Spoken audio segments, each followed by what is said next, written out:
Hi, I want to show you all my apple tree. Wait a second.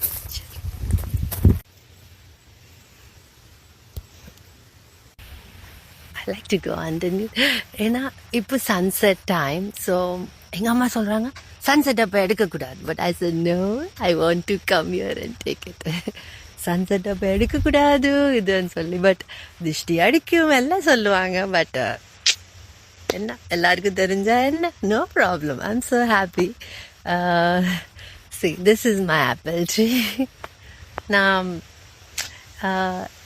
I'm so happy. வேர்ட்ஸே வரல, அவ்வளோ சந்தோஷமாக இருக்குது. ஏன்னா ஐ லவ் திஸ் ட்ரீ. குட்டி ட்ரீ தான் அது, பாருங்க என்னோட ஹைட்டில் தான் இருக்குது. இந்த இது ஃபுல்லாக ஏறிடலாம் அந்த மாதிரி இருக்குது. ஸோ ரொம்ப குட்டியாக தான் இருக்குது பட் அது எவ்வளோ பியூட்டிஃபுல்லாக இருக்குது பாருங்கள். It's so shady. எனக்கு சன்னி டைமில் இங்கே எல்லாம் நம்ம வந்து ஒரு பெட் போட்டு இல்லைன்னா இங்கே பாய் போட்டு படுத்தா அவ்வளோ ஹாப்பியாக இருக்கும், அவ்வளோ கூலாக, அவ்வளோ நிம்மதி, அவ்வளோ பீஸ்ஃபுல்லாக இருக்கும். எனக்கு இந்த மாதிரி ரொம்ப ரொம்ப பிடிக்கும்.